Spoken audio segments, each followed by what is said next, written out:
Welcome back to Off the Beaten Path. I am your host, TOODRE, and today I am here in Kenya with Adede of ZANTA ADEYDE. Yes. Yes, I'm so glad that you're here. Thank you. I'm so glad that we were able to connect. Thank you. So I should let everyone know that we met in Zanzibar. Yes. Holiday? Yes, we were on holiday. Yes. And did you do like a hashtag Zanzibar? Is that how you found it? I think I was looking at hashtags on Jambiani. Then I was like, oh, this lady looks very nice in this. I hadn't seen any other, woman. I was only seeing the locals. I wasn't seeing anybody that looks different from any other. Then I was curious, how come such a person is in Zanzibar? Yes. Yes, this crazy person that called Zanzibar her home. And then you reached out to me on Instagram. Yes. And then I looked at your Instagram page and I was like, what? She's a designer? Wait a minute, I have to meet her. Yeah. And so we linked up at Red Monkey. Yes. That's what happened. So they had the Crazy Mondays. Yes. It was like live music. Live band. Yes. And then I was like, okay, I have to feature you on my show. Yeah. And now here we are, like I'm glad. 2-3 months later. Yeah, is it 3 months? It was in December, November, December, yeah? Yes. Almost, yes. So what really attracted me to what you do is that your work is very eclectic. It's high quality. Thank you. You can tell it's done very, very well. It's very well designed. Thank you. Quality of the leather, everything that you use, I love it. Yes, thank you very much. Yes. So tell me, what is your design inspiration? Mostly, the tagline is inspired by nature, but with time, as I kept growing up, I've seen people embracing different cultures and not really personalizing what is African. And most of the time you get you just hear about a Kenyan or a tribal concept on the runway, but it doesn't go into details of the origins. Where did this fabric come from? Where did this jewelry come from?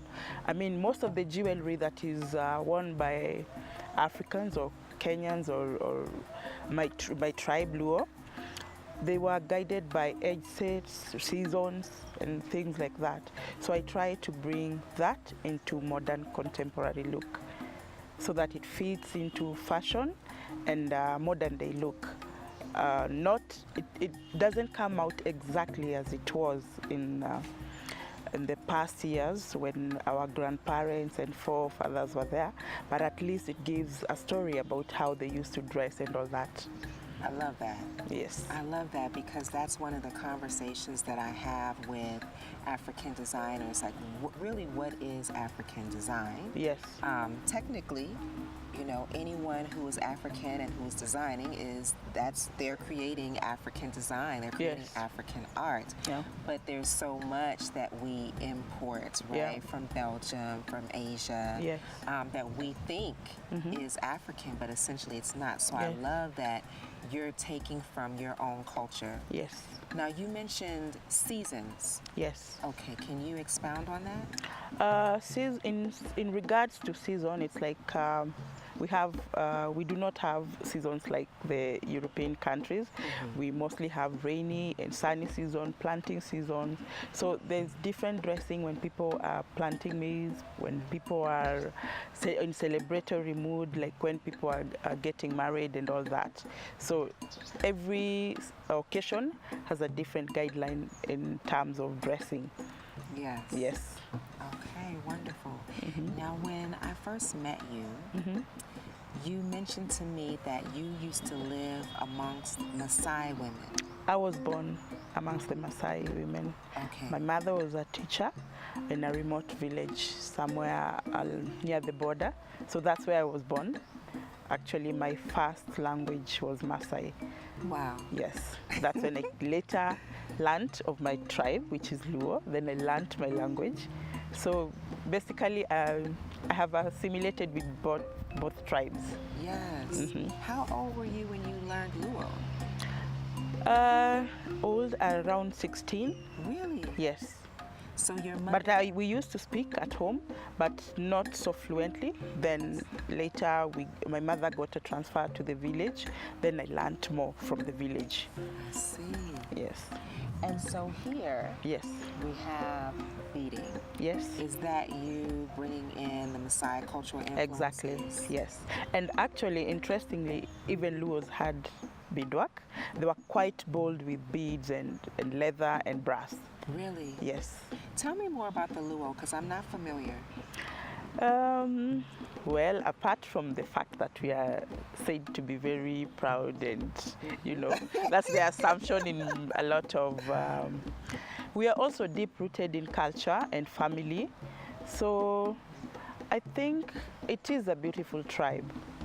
We have 42 tribes, and it is one amongst the largest tribes in Kenya. How would you describe your creative process? To begin with, it gives me a lot of peace to create what I do, to do what I do. It gives me happiness. We are still not yet there on a podium whereby we can say we can hit the international runways, but I am confident that the Kenyan fashion is about to be there. Yes. Yeah. I definitely think that your product is worthy of the global market. Thank you. For sure. Thank you. Yes, and it should be shipped all over the world. Thank you. You know, for discerning people who are interested in something that's quality, something that's unique, something that will last a long time. Thank you. Yes. I mean, even as I look at the detail of the stitching, the quality of the leather. Yeah. Yes, a lot goes into it. So how do you start? I mean, you take from nature. Your inspiration is from nature. Yeah. And you do the designing, but you have other people do the fabrication. Yes. So are you sketching out the designs? Yes, I sketch out the designs. So every time I have an idea, I sketch them and then put them into paper, discuss with the artisans who help me to create. There are some beadings that I do alone. Yeah. Okay, so you also know how to bead? Yes, I do. I think you mentioned that to me before, and then you were talking to me about the different quality of beads. Yes. Yeah. Yes. Which kind of had me shook, because I've been buying all this Maasai jewelry, and you're like, okay, some of these are broken beads, yes, which are less they have quality. grades. Yeah. Okay, can you break that down for me?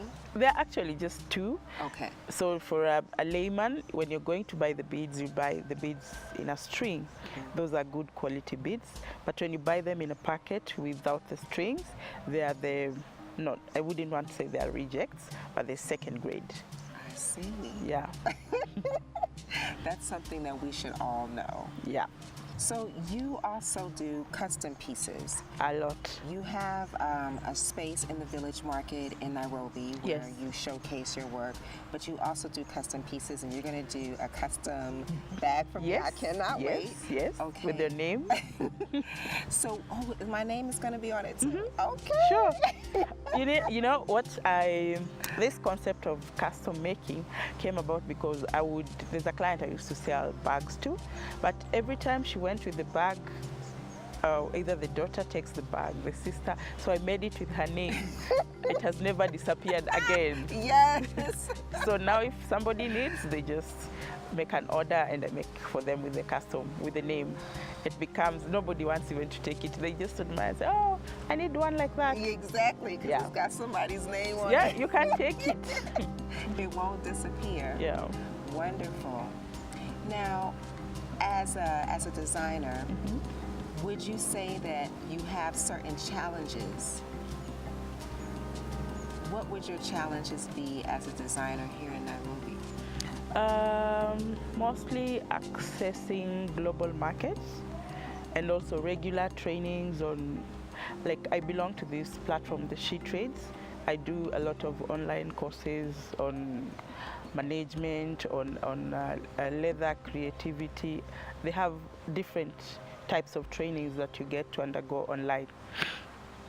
And also pricing, and also there are a lot of challenges that we face, but somehow we manage to go through them. So you were saying pricing. Pricing. So is it that people are not willing to pay your price? The cost of production for leather is not exactly cheap compared to other countries. So that always determines the cost of production. Sure. Yeah. And Kenya is supposed to have some of the best leather in the world. Yeah. There's lots of cows here. Yes. So why is the cost of leather so high? I guess it's the cost of processing the leather to get the final product, the hides and all that. Yes. That is where that's where the cost goes high. Okay. Yeah. Now you also mentioned that you're part of a collective called She Trade. She Trade. Is it for women specifically? Yes. Okay. It really focuses on women. Okay. Yeah. So women in entrepreneurship. Okay. So then basically you can learn about different facets of your business through online workshops. Yes. Is it for women worldwide or just here in Africa? I think it's global. Global, okay. Yeah. But locally I belong to a group called Fashion Agenda Africa, which really has been a builder to my growth. Yes. Yeah. How so? Sorry? How so? Oh, exposure to trainings, exposure to events that culture you to become a better designer. I mean, it's a whole load of a package. I love that. Yes. I love that you are networking with other women. So you work with other designers, share ideas on where to get materials, new trends that you need to incorporate into your collection. So it's like more of a support, a very amazing balance.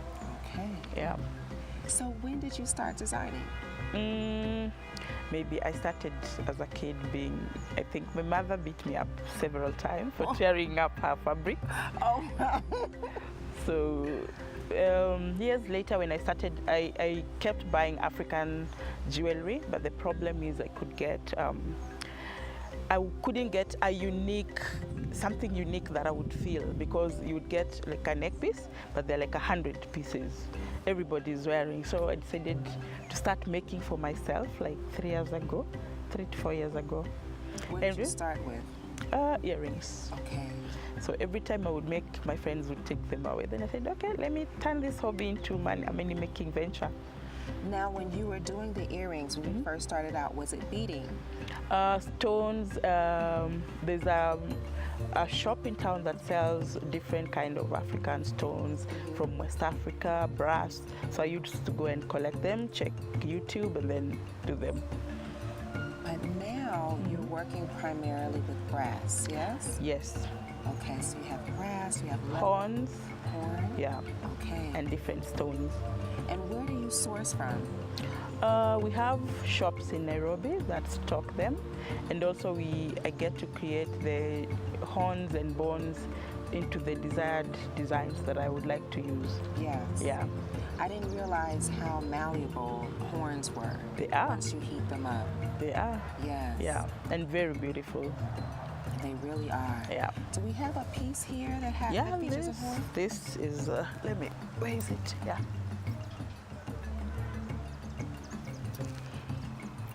This is a bone. Okay. Yeah.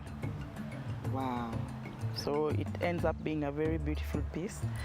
So it's more about being eco-friendly and recycling what we have around. Yes, and then we also have this one here. Yes. This is the horn, and that's the bone. Yes.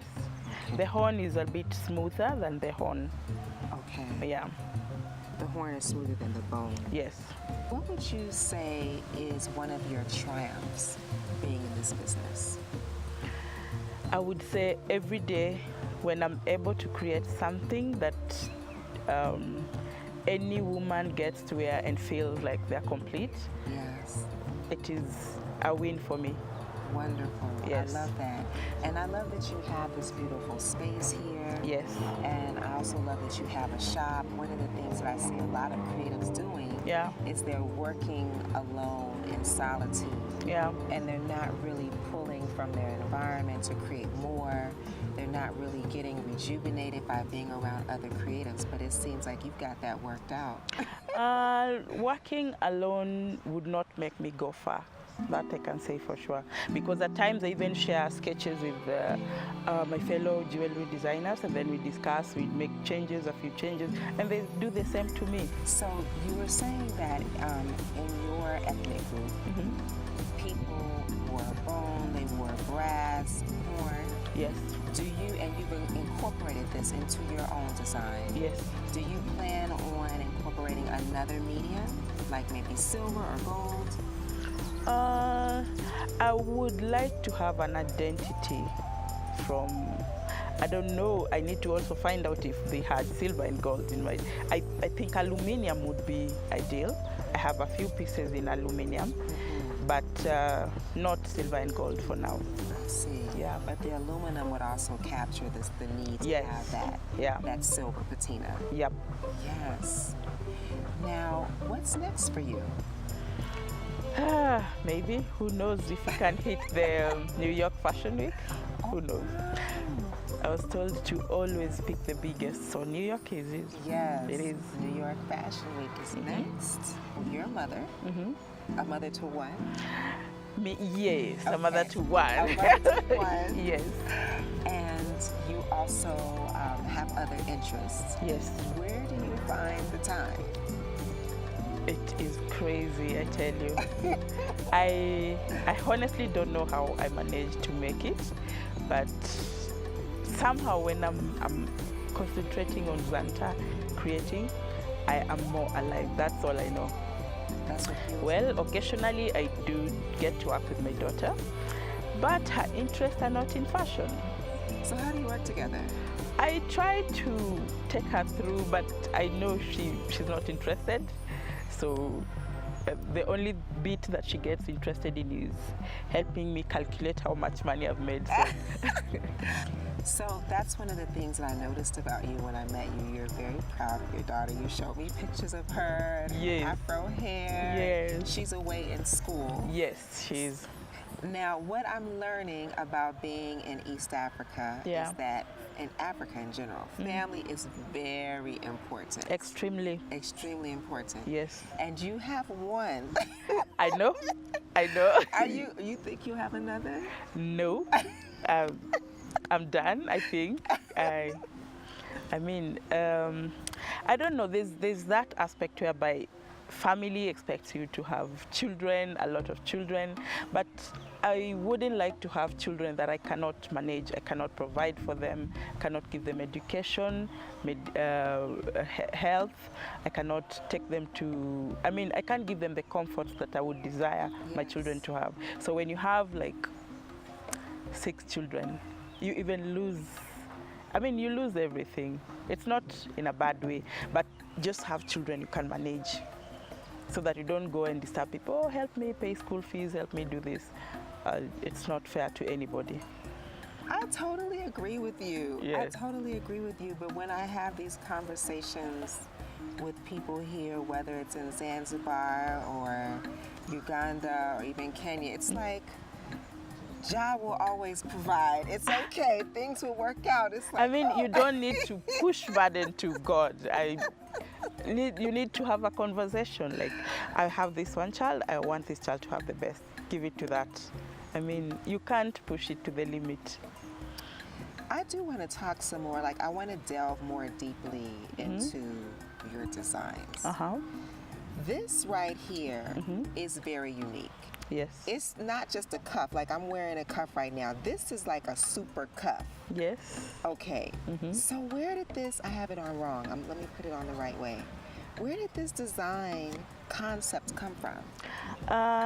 Most of the time when we do gowns for events, we tend to go for Western inspired designs, Yes. white.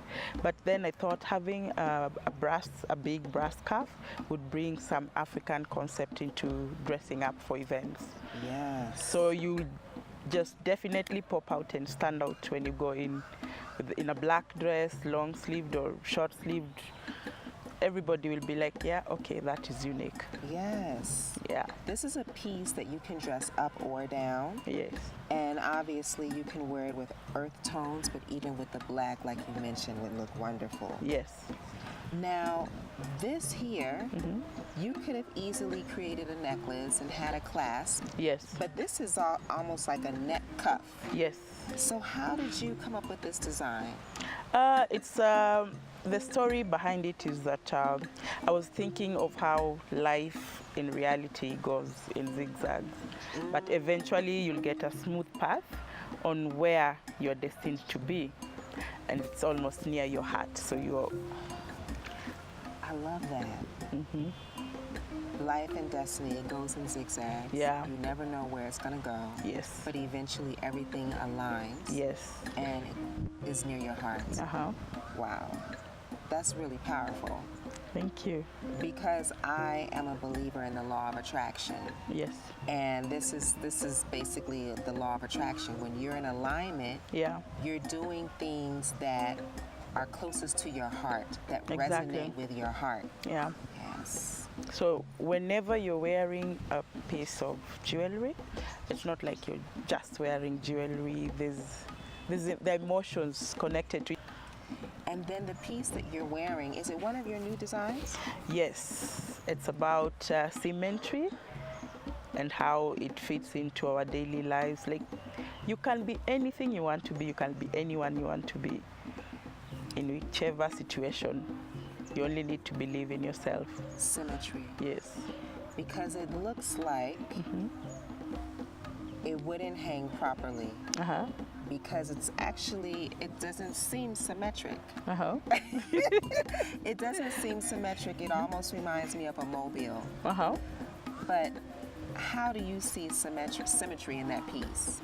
Well, the fact that you could be imperfect in somebody's eyes, but someone else will see you as a perfect piece of creation. Now, your confidence and your faith in your culture and your strength in your culture, where does that come from? Because you've already mentioned that many times we look to the West. Yes. We look outside of ourselves for inspiration and for creation. Yeah. So for you, where did that come from, where you look within and around your immediate environment? People I've grown with, my family, my extended family. I have a big one. So you get different personalities, different situations. So every time, any experience is a learning experience.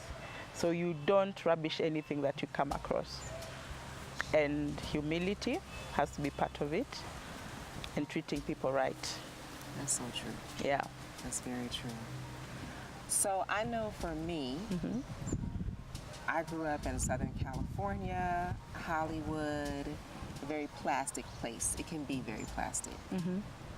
And when people find out that I'm from Los Angeles, I'm not African, that I'm not West Indian, and that I'm very balanced and solid in who I am as a woman of African descent, they're very surprised. But I can say that my parents instilled that in me. Yes. So I went to public school, I went to private schools, magnet schools, but I came home and I got a lesson from my parents about my culture and my history. And so for me, that's where the strength came from, and wanting to know more about who we are and where we're from. Yes. But for you, did you receive those types of lessons at home? Yes, my mom was quite instrumental in that, because being a teacher, she was actually so deep into history. A lot of history I've learned from her, and my grandmother as well. What was her specialty? What did she teach? History. She taught history. Yes. I love history. So was it Kenyan history?